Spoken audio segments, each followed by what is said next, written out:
Hello नमस्कार दोस्तों। आज मैं आपके लिए बहुत ही मज़ेदार वीडियो लेकर आया हूँ। इस वीडियो में मैं आपको नवनाथों का इतिहास बताऊंगा। मैं वीडियो शुरू करने से पहले आपको बोलना चाहता हूँ कि आप मेरे वीडियो को सब्सक्राइब कर लो, लाइक कर दो और कमेंट कर दो। और इसमें मैं आपको नवनाथों का इतिहास बताऊंगा, जो कि मैं संपूर्ण इतिहास तो नहीं बता पाऊंगा, क्योंकि अगर मैं नवनाथों का संपूर्ण इतिहास बताने लगा तो कम से कम 3 या 4 घंटे का ये वीडियो बन जाएगा। आज मैं शॉर्ट में आपको इनका इतिहास बताऊंगा। आगे चलकर अगर आपकी इच्छा हुई, आपने मुझे ज़्यादा से ज़्यादा इस चैनल को सब्सक्राइब किया, तो मैं नवनाथों का अलग अलग इतिहास बताऊंगा, जो कि पूर्णतः बताऊंगा क्या क्या इन्होंने किया, क्या क्या सिद्धियां की और कैसे ये नवनाथों में मानेंगे। तो पहले नाथ हैं मच्छिंद्र नाथ। अब मैं आपको मच्छिंद्र नाथ के बारे में बताऊंगा। मच्छिंद्र नाथ जी महाराज का जन्म हुआ, ये नारायण के अवतार बताए जाते हैं। इनका जन्म मछली के गर्भ से हुआ। कहा जाता है कि इनका जन्म मछली के गर्भ से हुआ। मछली ने समुंदर से बाहर आकर समुद्र के तट पर अंडा दिया। उस अंडे को किसी बुगले ने तोड़ दिया। तब उसमें से एक बच्चा निकला। वह बच्चा रोने लगा। वहां पर एक कामिक नाम का मछुआरा आया, जो मच्छिंद्र नाथ जी महाराज को अपने घर में ले गया। घर में ले जाकर इनका लालन पोषण किया। 12 वर्ष की आयु में किसी आकाशवाणी के कारण, उस आकाशवाणी के द्वारा बताया गया कि तुम यह मत्स्य पालन करने के लिए नहीं आए हो, तुम्हें इस संसार का उद्धार करना है। यह सुनकर मच्छिंद्र नाथ जी को ज्ञात हो गया और वो संसार अपना घर बार छोड़ के संसार में निकल पड़े और वो नवनाथों में आए। उससे आगे हैं गुरु गोरखनाथ। गुरु गोरखनाथ जी महाराज के बारे में तो हम सभी जानते हैं। इनके बारे में ज़्यादा चर्चा करने की ज़रूरत ही नहीं है, क्योंकि ये तो जगत गुरु हैं। गुरु गोरखनाथ जी महाराज का जन्म मच्छिंद्र नाथ जी महाराज के द्वारा दी गई भभूत से हुआ। मच्छिंद्र नाथ जी महाराज ने एक ब्राह्मणी को, सरस्वती जी का नाम था, उस ब्राह्मणी को भभूति दी थी। उनके कोई औलाद नहीं थी। उसने वह अपनी सखियों के बहकावे में आकर वह भभूति किसी कूड़े के ढेर में डाल दी और उस गोबर के ढेर से गुरु गोरखनाथ जी महाराज का जन्म हुआ, जो आगे चलकर अनेक सिद्धियां प्राप्त की और वो जगत गुरु कहलाए। और आज गुरु गोरखनाथ जी का हर क्षेत्र में मंदिर है, हर क्षेत्र में इनकी पूजा होती है और उनको सभी जितने भी संत महात्मा या जो भी भक्त हैं वो अपने गुरु रूप में मानते हैं। दोस्तों, गुरु गोरखनाथ जी महाराज के बाद में आते हैं, गुरु गोरखनाथ जी महाराज के बाद में जो संत आते हैं वो हैं गैनीनाथ। दोस्तों, गैनीनाथ के बारे में मैं आपको बता दूंगा। गैनीनाथ महाराष्ट्र के हैं। दोस्तों, गैनीनाथ वो संत हैं जो गुरु गोरखनाथ जी महाराज अपने गुरु मच्छिंद्र नाथ जी के साथ उस कूड़े के ढेर से निकलने के बाद चले जाते हैं और रास्ते में वो बच्चों को कहने पर एक गाड़ीवान बनाते हैं। उसके बारे में सभी को पता है। गुरु गोरखनाथ जी महाराज मंत्र जाप करते हुए एक गाड़ीवान बनाते हैं जिनमें प्राण आ जाते हैं। वो जो गाड़ीवान बनाया था उसका नाम गैनीनाथ था और ये वही गैनीनाथ है। इन्होंने बहुत अघोर तपस्या की और तपस्या के बल से प्रभावित होकर इनका नाम नवनाथों में आ गया। दोस्तों, मैं बता देता हूँ, बहुत सारे लोगों को पता नहीं है कि नवनाथ कौन है, कहाँ से आए हैं ये। मतलब ऐसे तो सभी को पता है कि नवनाथ हैं, लेकिन बहुत सारे लोग इनके नाम भी नहीं जानते कि नवनाथ है कौन। दोस्तों, इससे आगे जो हैं वो हैं कनिफानाथ, जलंधरनाथ। जलंधरनाथ शिव की क्रोध अग्नि शक्ति से प्रकट हुए हैं। जलंधरनाथ हैं वो शिव की क्रोध अग्नि से प्रकट हुए हैं। और जलंधरनाथ जी दत्तात्रेय जी महाराज के शिष्य हैं, जो कि मच्छिंद्रनाथ जी महाराज के गुरु भाई हैं। जलंधरनाथ जी महाराज शिव की क्रोध अग्नि से प्रकट हुए हैं।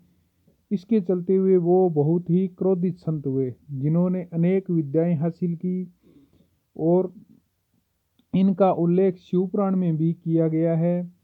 जालंधर नाथ जी महाराज के जो परम शिष्य थे, जो प्रथम शिष्य थे, वो थे कनिफानाथ, जो कि कनिफानाथ भी नवनाथों में है। पांचवें नाथ है कनिफानाथ।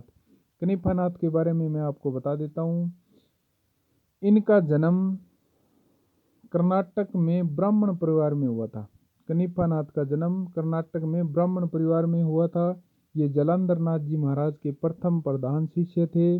ये वही कनिफानाथ हैं जिनकी गुरु गोरखनाथ जी महाराज के साथ भेंट हुई थी जब गुरु गोरखनाथ जी महाराज त्रिय राज्य में जा रहे थे।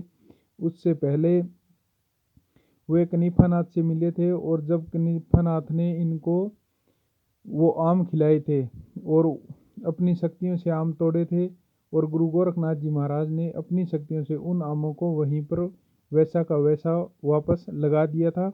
वे वहीं कनिफानाथ है, यहीं कनिफानाथ है। इन्होंने बहुत सारी सिद्धियां प्राप्त की है, और उन सिद्धियों, अपने तपोबल और अपने ज्ञान के कारण इनका नाम नवनाथों में आया। दोस्तों, इससे आगे जो छठे नाथ हैं उनके बारे में मैं बता देता हूँ। जो छठे नाथ हैं वह है भर्तृहरिनाथ। भर्तृनाथ के बारे में लगभग लोगों को पता है, जानते हैं। भर्तृनाथ का जन्म उज्जैन में हुआ था। भर्तृनाथ की माँ का नाम रूपादेई था, और राजा भर्तृनाथ ने एक बार जंगल में हिरण का शिकार किया था।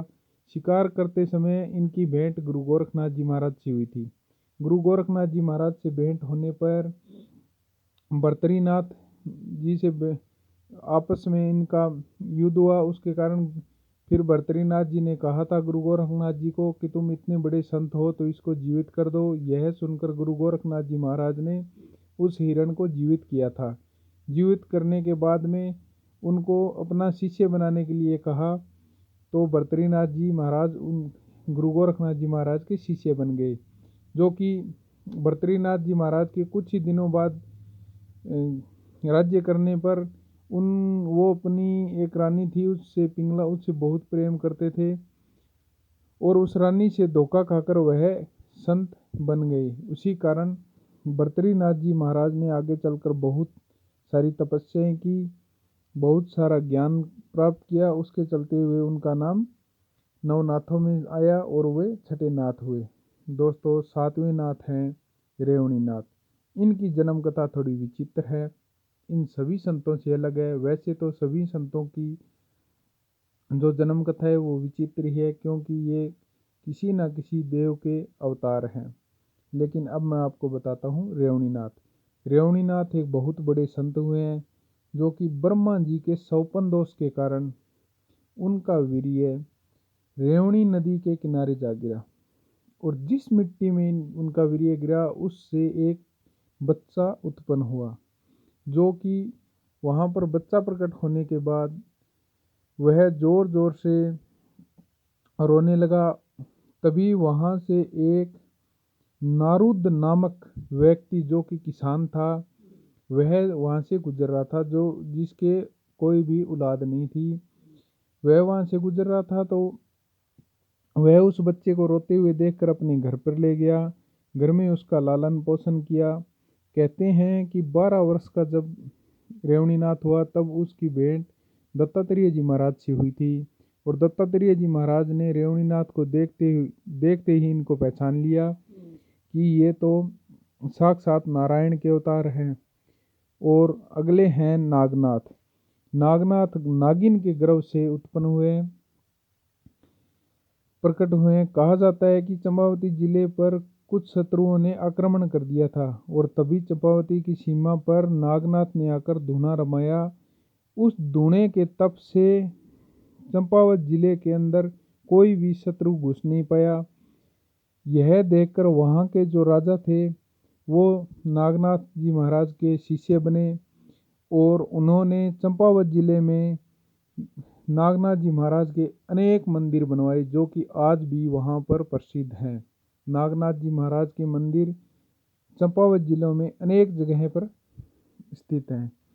और अब मैं बात कर रहा हूँ नौवें नाथ का। नौवें नाथ हैं चरपटी जी नाथ। इनका विवरण 11वीं और 12वीं शताब्दी में किया जाता है। जो चरपटी जी नाथ का जीवन है वो 11वीं और 12वीं शताब्दी में किया जाता है। माना जाता है कि जब चरपटी जी नाथ हैं वो मनिप्पा के गुरु थे। चरपटी जी नाथ हैं वो मनिप्पा के गुरु थे। कहा जाता है कि एक बार ब्रह्मा जी का वीर्य माता पार्वती के पैरों के नीचे आकर कुचल गया। उसके कारण उसके दो भाग हो गए और एक भाग ईख के वृक्ष पर पेड़ में आकर अटक गया। उससे चरपटी नाथ जी महाराज का अवतार हुआ और चरपटी नाथ जी महाराज एक अलग ही प्रकार के संत हुए, जिन्होंने कभी बाहरी शक्तियों का आवरण नहीं किया। उन्होंने अपनी आंतरिक शक्तियों को बढ़ावा दिया और अपने शिष्यों को यही बताया कि अपनी आंतरिक शक्तियों को बढ़ाओ, बाहरी शक्तियों से हमें कोई फर्क नहीं पड़ता। इन्होंने कभी जातिवाद नहीं किया, कभी मतभेद नहीं किया और यह आगे चलकर बहुत बड़े संत कहलाए और उन्होंने नौ नाथों में अपना स्थान प्राप्त किया। दोस्तों, अगर आपको यह वीडियो अच्छी लगी है तो आप इसे लाइक कर देना, इस चैनल को सब्सक्राइब कर देना। मैं आगे जो बड़े बड़े संत हुए हैं उनके ऊपर वीडियो बनाऊंगा। अगर आपको किसी संत पे वीडियो बनवाना हो या उसके जीवन लीला के बारे में पूछना हो तो मुझे कमेंट बॉक्स में ज़रूर बताएं, मैं उन पर वीडियो बनाऊंगा।